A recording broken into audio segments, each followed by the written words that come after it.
Hello YouTube, Charity now.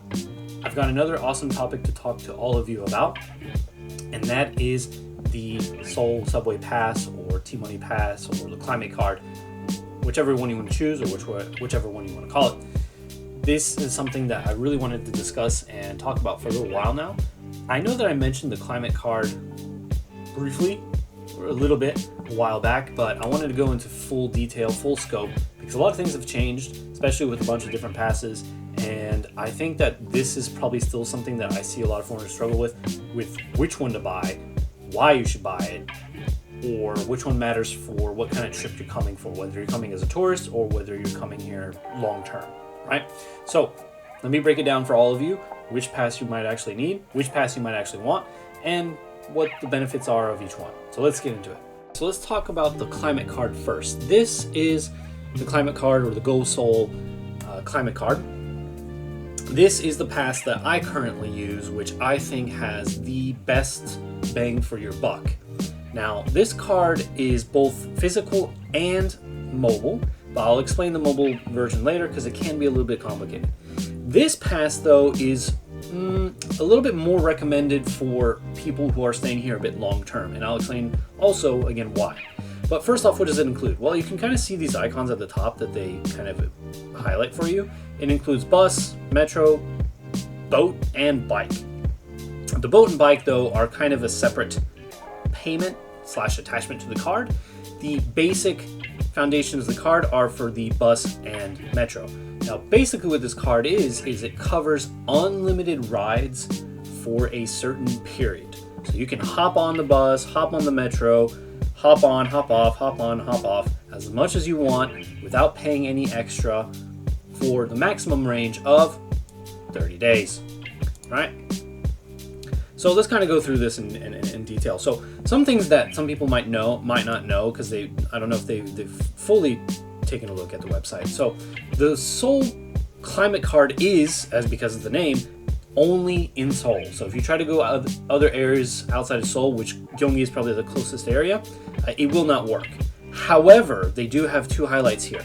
If the buses are Seoul licensed buses, meaning if you embark in Seoul, and even if you disembark outside of Seoul, it will still work. Case in point, I actually use this card for when I go to an area called Gwacheon, which is actually outside of Seoul. So when I take the subway to Gwacheon, it actually will not work. It does not allow me to use the Climate Card. However, if I take the bus to Gwacheon, it does work. So that's kind of a way that I can still manage to go outside of Seoul without paying any extra. Now, it doesn't work for every area. For example, another area that I go to is Bomgye.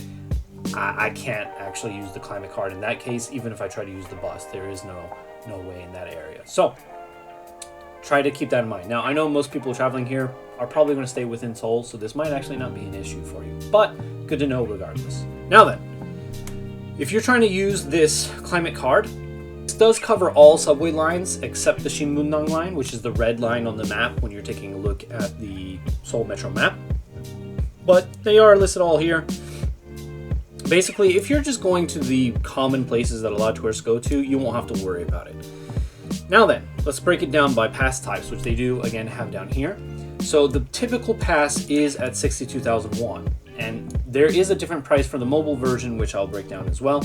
But this is the basic price for a 30-day pass, okay?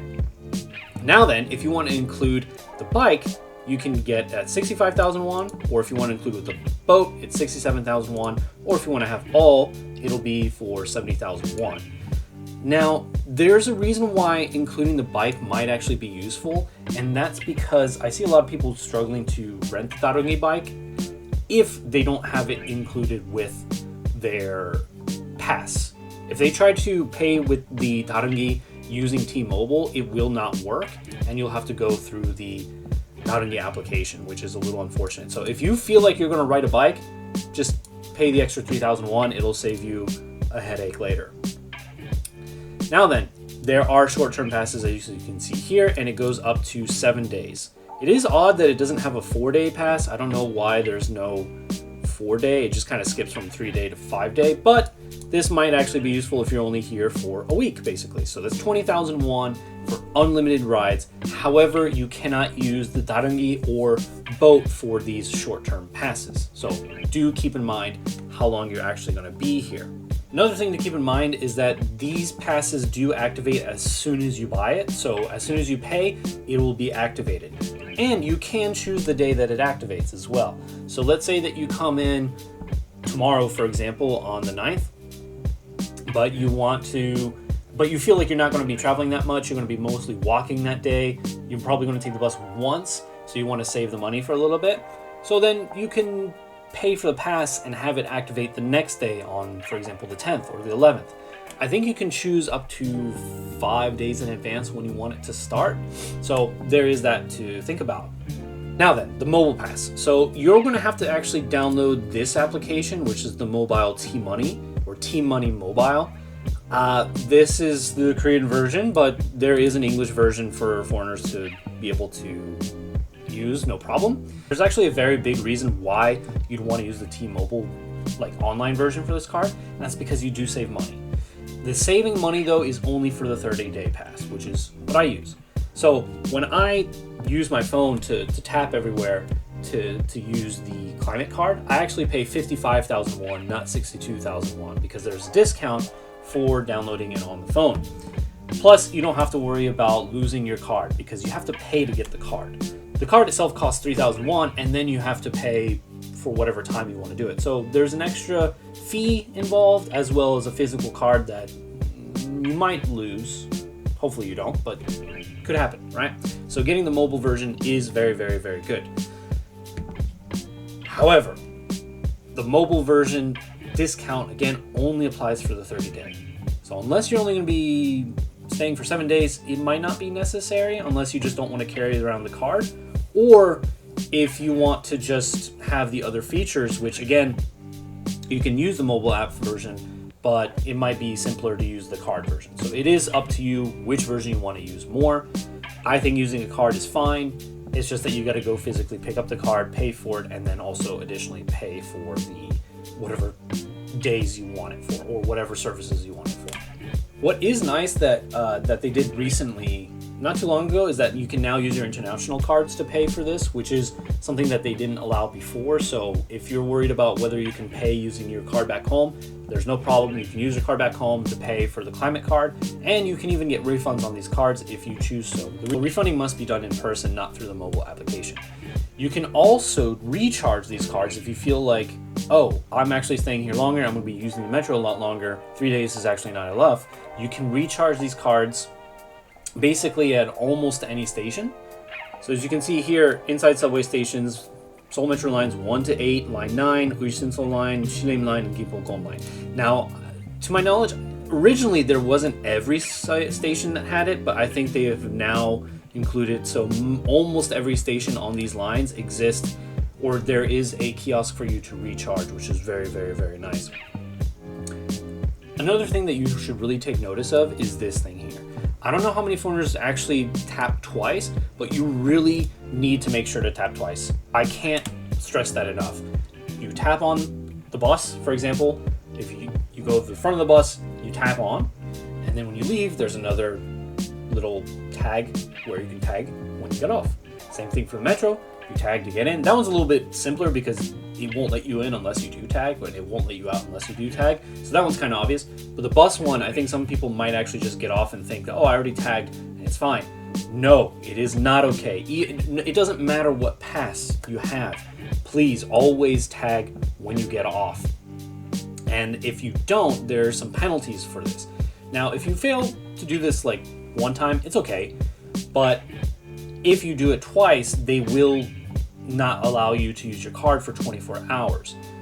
There's a different penalty if you use different cards, or if you use, for example, if you're living in Korea for longer and you have a debit card that's attached to your account, basically they'll charge you more money the next time you actually get on the bus. So, for example, I tagged my card on the bus the first time, I forget to tag it on the way out, 30 minutes go by, and I try to get in the metro again. Now I have to pay double price just to go in because I failed to tap it on the way out. Why do they do this? I'm not completely sure why, but it is a system in place. But there is kind of a reason to tag when you get off anyways as an incentive, because there's 30 minutes free between bus and metro. Not bus to bus, but bus to metro, there's a 30-minute free gap. So if I take the bus to, let's say, Gangnam Station, and then I want to go to Gangnam Station to go to Shilung Station, for example, it doesn't matter. That transfer is free. There's nothing that I pay in that case. But if you're using this climate card, obviously there's no money involved. But again, if you're not tapping on and off before you get off, they'll just block your card for 24 hours and you're just kind of stuck. You can always get another card, of course. You can freely do that, but you're just paying more money in the long run, so it's not worth it. Darangi down here, again, it applies the same way.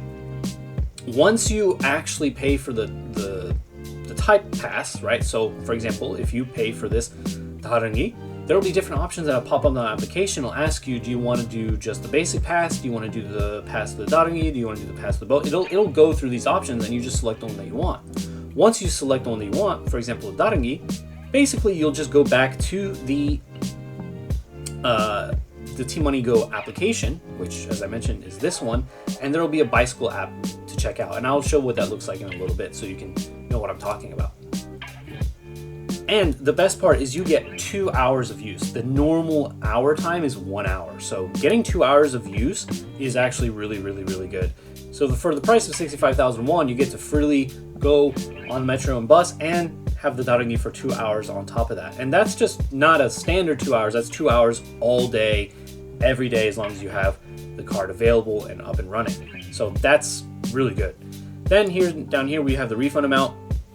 Total charge amount minus total amount used on public transportation minus a 501 fee. So basically, if I put in 30,000 won and then I use 25,000 won and then they take a 500 fee, I'll basically be left with 4,500 won as a refund, right? So just keep that in mind if you want a refund. I've never really met anyone that has asked for a refund with these. I think most people just kind of use it for the whole time, but you never know. Things can happen, so you can refund this, which is great. So this is the climate card in general. I think this card is great. It's a very, very simple card. However, it is only transportation. It doesn't include anything else. It's just primarily for transportation. So the downside is, compared to other cards, it doesn't really offer much in like discounts or any other availabilities or any other access to other things, which some other cards do. But if you're just looking for a basic transportation card that is actually a pretty good price and unlimited, this is the one for you. Now then, I found this website for all of you, which kind of breaks down a couple of different cards here. So we have the basic T-Money card, the M-Pass, Korea Tour card, Discover Seoul Pass, and the Korail Pass. I'm not going to talk about the Korail Pass because this is specifically for the KTX, and that's a separate item that we have to discuss, so we're not going to look at that one today. This is the T-Money card, which you can pretty much buy at any convenience store, sometimes in the subway itself, but the best and most convenient place to get them are the convenience stores. They cost 5,000 won to buy, and then you just load it up with maximum 500,000 won, basically. So this T-Money card can be used at a lot of different places. So you can use it at convenience stores, taxis, transportation. You can use it in a lot of different places. But this is the basic card. It doesn't offer you anything else besides those things. So here we have the M-Pass, which I don't recommend at all. I think it's not very good compared to the climate card. So it allows you to travel anywhere up to 20 times a day, even including Jeju buses, which is kind of nice because the Seoul climate card only covers Seoul, but this covers Jeju as well. However, the price is really not as good. As you can see, 1 day pass is 15,000 won. But if I go to a climate card, a 1 day pass is 5,000 won, right? And this is unlimited. So I strongly urge nobody to get the M-Pass. I don't think it's very good, and it doesn't really offer you any other benefits at all. It literally does not do anything other than that you can go to Jeju and ride the bus. And unless you're planning a trip to Jeju, it still isn't really that worth it because the price is way more expensive than the climate card. So if you're looking for just a transportation card, the climate card is much better. However, the Korea Tour card is a little bit different, as well as the Discover Seoul Pass. These two cards are actually really, really good, and especially the Discover Seoul Pass one. This one allows you to not only travel around Seoul, but you get a lot of discounts on cultural events. For example, it says here, exclusive for foreign nationals, it gives you free entry discount benefits at certain tourist spots. Again, you can choose the timing for this, 24-hour pass, 50,000 won. So this is a little bit more expensive, but you are getting a lot of free stuff attached to the card, which is very nice. The Discover Seoul Pass, I think, is very good for tourists who want to visit a lot of those cultural places. But do keep in mind, cultural activities in Korea really aren't that expensive.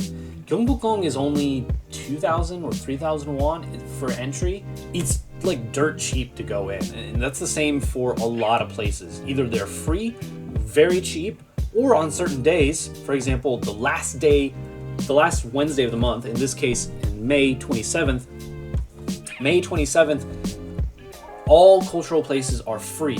So for anyone who didn't know this, so Gyeongbokgung, I believe the museum, Jongno, Bukchon, I mean, all the places that you can visit in Seoul will be free on that Wednesday. It's just a cultural day that they do. It's specifically the last Wednesday of the month. Every month they do this. Now, other things like hanbok rentals and things like that, those are not free. You still gotta pay for those. But if you do rent a hanbok, keep in mind that when you visit the palace or other nearby areas, those are free once wearing the hanbok. So, is the Discover Seoul Pass really that worth it? Now, I'll leave that up to you, because there are a lot of discounts on this and you can buy it in a lot of places. But for me, I still think the Climate Card really is the best in terms of transportation. Now, again, it is only transportation, only transportation. But a lot of the cultural things that people might go to don't cost a lot of money, and the things that do cost a lot of money, I believe the Discover Seoul Pass doesn't cover. For example, going to the top of Lotte Tower is not covered. It might be discounted, but it's not covered, and that's 28,000 won normally for the price to go up. So, is it really worth it in the end? Who knows?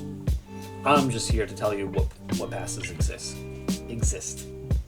The Korea Tour card and Discover Seoul Pass might be interesting for those of you. And again, they're all sponsored by T-Money. T-Money is, you can see the T-Money on the corner of the cards. So either way, you do have to go through T-Mobile to get these cards, or physically get them at various places.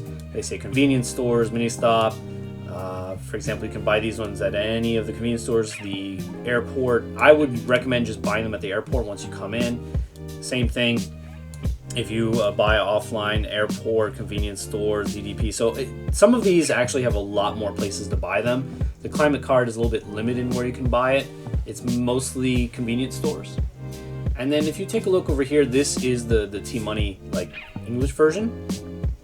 Again, it's not too crazy. This is what it'll look like on the application. So this is kind of what you'll see on the screen. And you'll want to download, again, T-Money Mobile, so that way you can have the transportation card. Again, you can choose whether you want the T-Money Basic or Climate Card on here, and then go through the options on the application. It is very, very simple to use. Now, there is one last pass I wanted to talk about, which is the WOW Pass. So this card right here.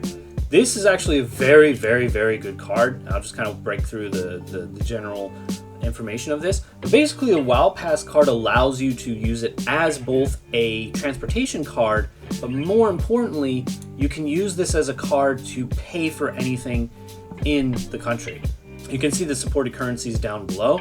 So basically, you can load up this card with whatever your current currency is, and it'll automatically transfer to Korean won, and you can pull out money as Korean won with this card. And there are a lot of restaurants, taxis, convenience stores, marts, a lot of places actually accept the WOW Pass now. It used to be a little bit less, but I think now it's very common to see WOW Pass accepted, and it works just like a local debit card.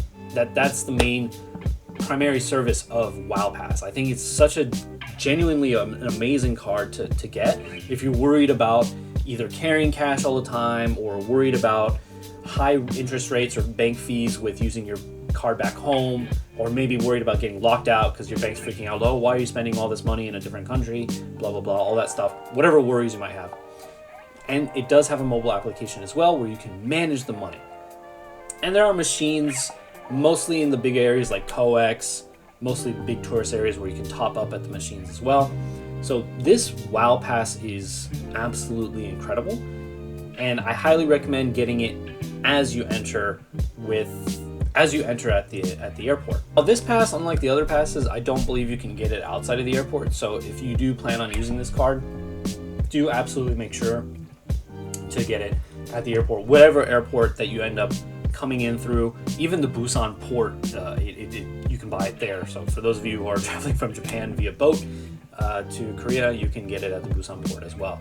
And this, like I said, it's actually a really, really good card. It works as transportation, so the money is actually kind of separated.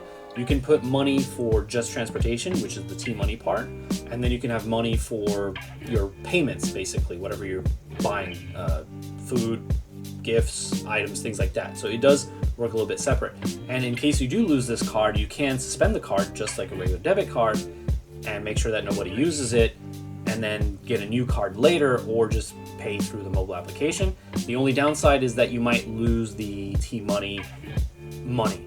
That's the only downside, because the T-money is attached just to the card itself. So, don't lose your card. That might be very good. So those are all the big passes. Basically, I'll leave it up to you which one you want to use. Personally, I think the Climate Card and the WOW Pass are the two best passes to use. Climate Card is unbeatable in terms of pricing and usage, and the WOW Pass is unbeatable in terms of services that it offers. I also believe it gives discounts on top of that, so you can get a lot of refunds, and it does work with duty free, so it's kind of a no-brainer to use either of these. The WOW Pass is just more of a debit function though, so you do have to load in the money, but the Climate Card is not a load in the money. You just pay a one-time payment, and it's got the transportation all filled out for you. So I'll leave it up to you which card you think is more valuable. But in my personal opinion, I think if you're coming in as a tourist for several days, the WOW Pass might seem a lot more beneficial for you. But if you have no stress with your bank back home, no worries about your bank back home, your card usage, all of that, then the Climate Card might be more up your alley, because you can kind of get different levels of payments and different services based on what you pay. The WOW Pass does not include that. If you want to use the Darangi, for example, you have to pay separately. If you want to use the bus, you have to pay separately.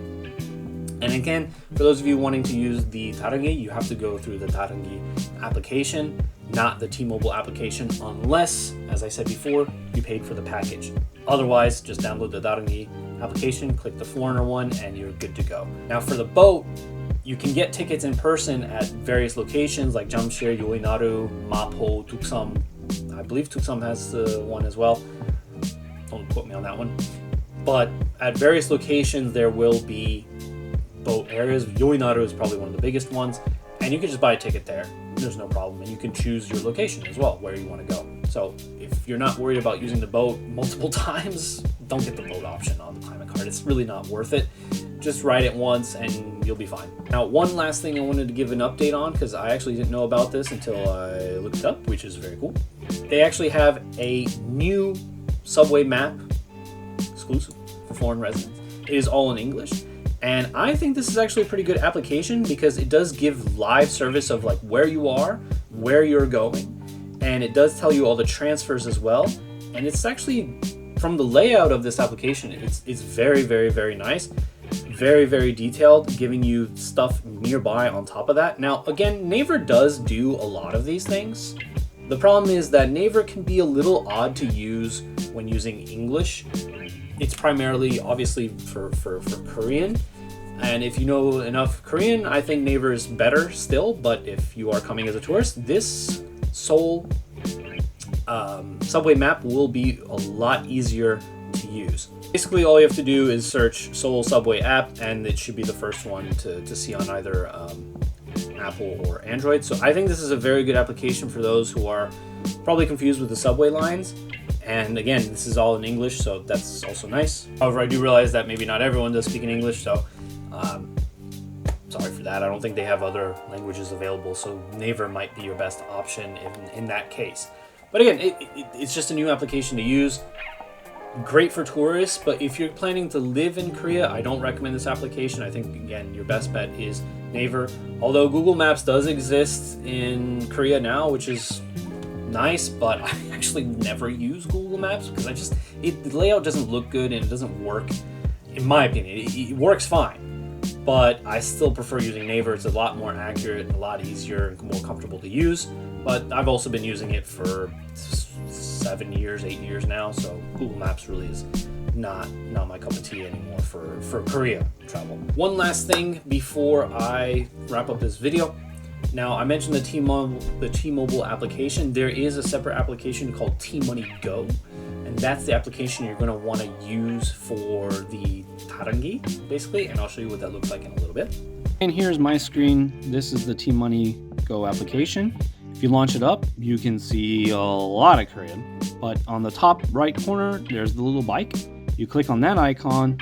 Basically, this is what the application itself looks like for the 다른기. So it shows you where all the 다른기 are, how many are available. You got like 6 down below here, you got 0 here, so you can kind of see where the locations are. And if you zoom out, it kind of shows this huge conglomerate of 다른기s all in the Seoul area. So this is what you're going to be using to actually get your 다른기 pass. Now basically you're just going to click on the scan button, and whenever you see the number, that's where you're going to scan the number or the QR on the bike itself. But if you don't have the pass, there's also these little 3 bars up here where you click 다른기 이용권, and then you can go through and pay. But I believe that if you have the pass already, you do not need to do this. This is not necessary because you have it included. So all you need to really do is load up the application, go to QR check, and you're good to go.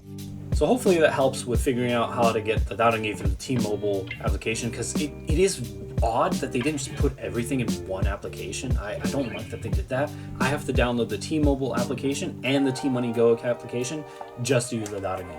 It is a little inconvenient. It should have been just all kind of packaged into one, but I think this is mostly to make it easier for tourists, I guess, because they figured maybe tourists aren't going to be doing the package. I don't know what they were thinking with it, to be honest. I think it should have just been one package deal, but I'm just the guy making a video talking about it. So either way, if you want to use the bike, keep in mind that it is a separate application that you'll need to download in order to use it. And otherwise, and you will have to make an account. That is kind of the one thing that I don't know if it works very well or not. I don't have the English version, and I can't get it anymore because I'm using the Korean Play Store. So everything I download will be in Korean, so I wish I could show that off for all of you. But I do believe for the T-Money Go, you will have to log in an account, so that way you can connect the T-Mobile application, the T-Money Go application. But I've seen other tourists do this, and it asks for a Korean phone number / Kakao account. So I'm not entirely sure how that actually works if you paid for the package. I would like to know. So someone who's watching this right now and you figured that out, please leave a comment and let me know how that ended up working out for all of you, because it would be very, very, very lame if you paid for the package to get the 다른기 and then they force you to get an account for the T-Mobile Go, but you can't because you don't have a Korean phone number or a Kakao account or anything. So that might be not great. So make an account with T-Money Mobile, and that might actually help in some ways. But again, I wish I could show it off on mine, but it will not. So please, for anyone who has tried it before, let me know, so that way everyone else can get an idea of how to go about it.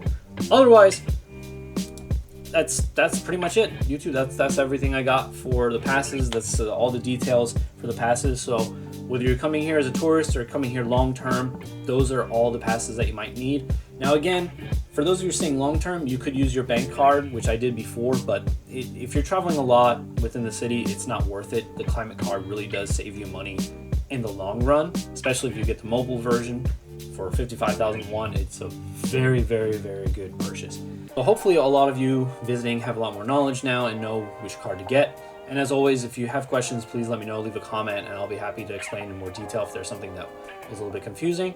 But a lot of these cards, again, as a final wrap up, you can get them at convenience stores or the airport when you come in. Those are the two main places that you'll find any one of these cards. Any one of these cards, you'll find them at one of those 2 locations. Keep in mind that there's a fee to buy the card, and then you pay whatever service you want for the card, and you're good to go. And that's it. It's as easy as that. So hopefully a lot of you coming in, your next travel to Korea is much simpler. You don't have to worry about always loading the card with money.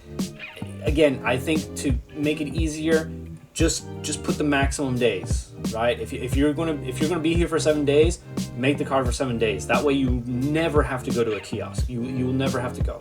Basically, if you pay for 7 days on the climate card, you will never have to worry about topping up.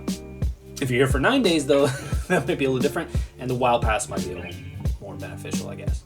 So either way, save yourself the hassle, save yourself the headache of having to go to the kiosk in the subway station to load up more money or anything like that, or maybe doing it for the first time. I highly recommend doing it at the airport first thing when you come in.